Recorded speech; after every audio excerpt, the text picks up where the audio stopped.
Oh, chapitre XV, chapitre 15.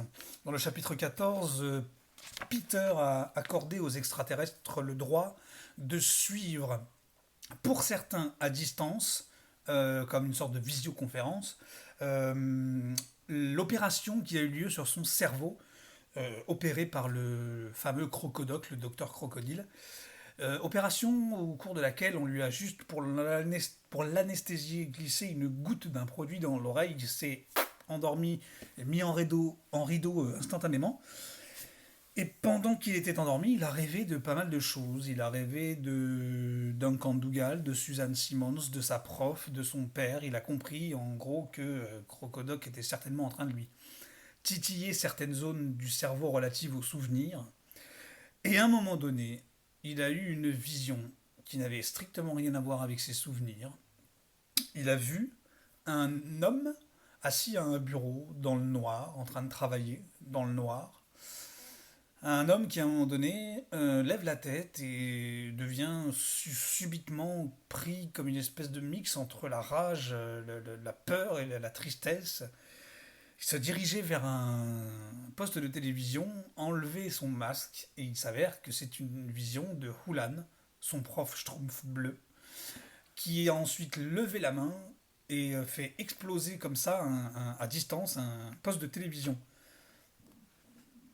Alors, ce qu'on peut s'imaginer de la réaction de Peter, c'est que ça alimente complètement le mystère, qui est encore très très palpable avec Hulan. C'est-à-dire qu'on ne sait pas vraiment qui est ce petit bonhomme bleu qui sert de prof à Peter, parce qu'il en dévoile pas énormément sur lui. À la suite de cette fameuse vision, Peter a eu un espèce de écran noir. Et chapitre 15, un cerveau en bouteille. Quand je revins à moi, Hulan me regardait avec anxiété. Comment as-tu fait ça me demanda-t-il. Hmm, comment j'ai fait quoi marmonnai-je, encore tout étourdi. Tu étais dans ma tête, je l'ai senti. Je veux savoir comment tu t'y es pris. Je clignai des yeux. Je sais même pas de quoi vous parlez, protestai-je faiblement. J'avais la voix pâteuse, les mots me coûtaient un effort. Peter, dis-le-moi, insista Hulan. Laissez le garçon tranquille, intervint Crocodoc. Il vient d'en baver suffisamment comme ça. D'en baver? Cette inquiétante remarque me donna la force d'articuler. Comment ça s'est passé? Eh bien, c'est difficile à dire, répondit Crocodoc en me scrutant de ses yeux luisants. Nous devons d'abord nous livrer à une analyse complète des données que j'ai découvertes, et j'ai quand même réussi à obtenir ça, ajouta-t-il fièrement. Il brandissait devant mes yeux un récipient transparent. À l'intérieur, il y avait un cerveau. Mon cerveau? Vous me l'avez enlevé? Je voulus instinctivement me toucher la tête, mais j'avais les mains liées à la table d'opération. Eh bien, oui, mais ce n'est que pour un temps, m'expliqua Crocodoc d'un ton apaisant. Je le remettrai en place dès que j'aurai fini. Je faillis bondir hors de la table d'opération et ma tentative échoua mollement, en partie parce que je n'avais pas le contrôle de mes muscles, en partie à cause des sangles qui me maintenaient attaché par les pieds, les mains et le front. C'était assez frustrant. J'inspirais profondément pour essayer de me calmer. Comment se fait-il que je puisse voir chuchotai-je quand je crus avoir retrouvé mon sang-froid. Oh, ton cerveau est toujours relié à ta tête, dit Crocodoc. Il souleva de nouveau le récipient, du fond duquel sortait un enchevêtrement de fils. Tu vois tous ces fils? Ils vont jusque dans ton crâne, où ils sont branchés à diverses terminaisons nerveuses. Je les débrancherai chaque fois que nous nous livrerons à un travail qui pourrait être désagréable. Mais pour le moment, tu peux enfin te joindre à nous. Bienvenue dans le monde des gens bien éveillés. Combien de temps suis-je resté inconscient murmurai-je. Environ 10 jours, en temps terrestre. Plus d'une semaine? Ils n'ont pas fait sauter la Terre, au moins?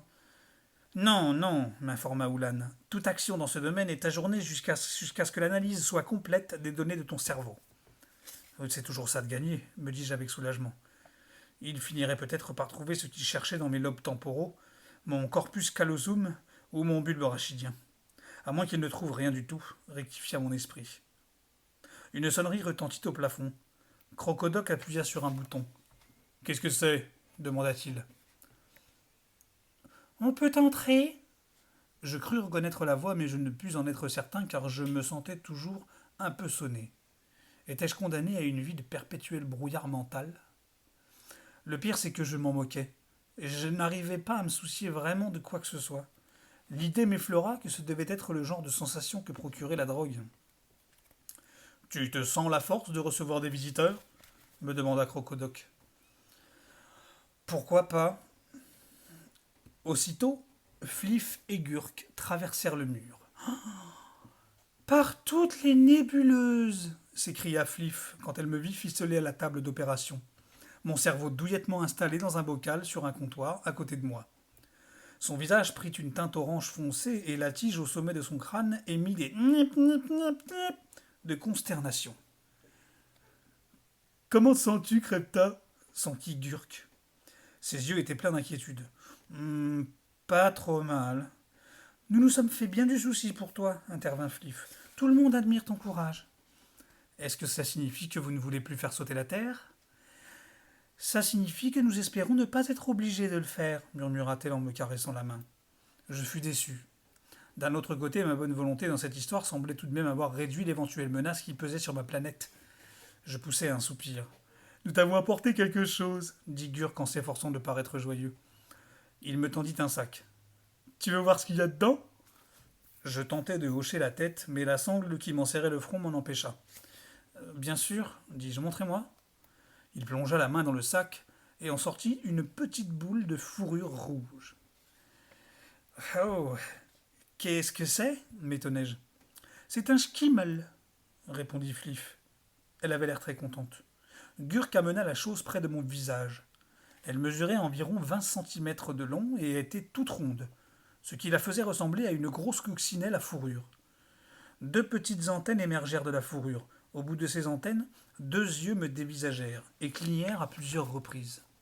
Ils sont écrasables, expliqua Gurk, et presque indestructibles. Regarde.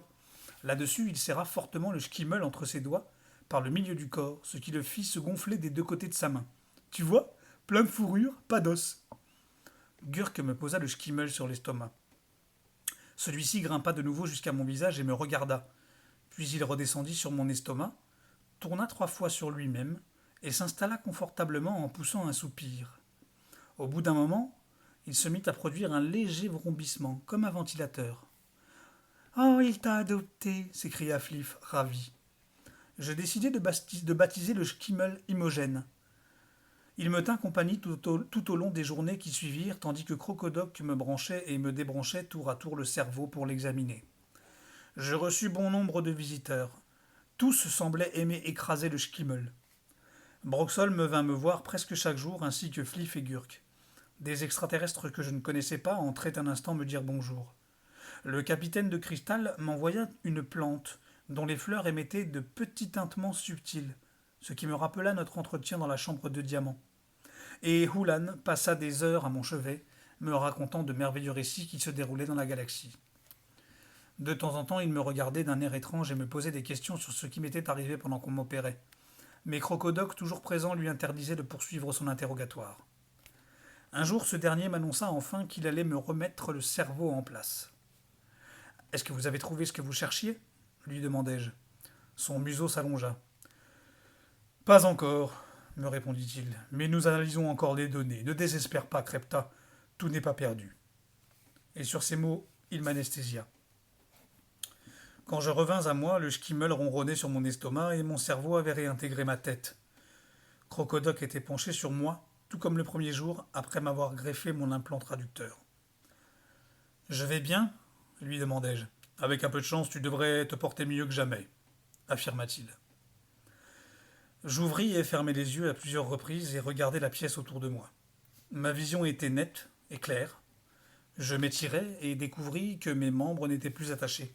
« Je peux me lever ?»« Rien ne t'en empêche, » répondit Crocodoc, « mais sois prudent tout de même. »« Amène-toi, Imogène, dis-je en soulevant le schkimmel pour le mettre sur mon épaule. Il se blottit instantanément contre mon cou et tandis que je me redressais sur mon séant, je posai le pied par terre.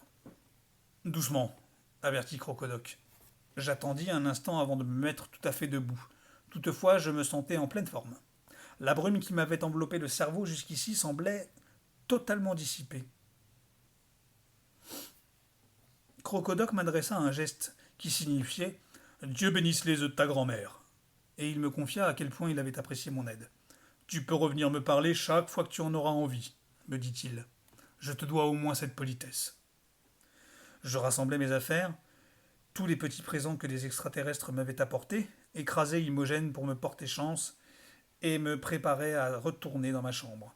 Mais en traversant le propulseur transdirectionnel, je fus éjecté dans un endroit que je n'avais jamais encore vu. A plus.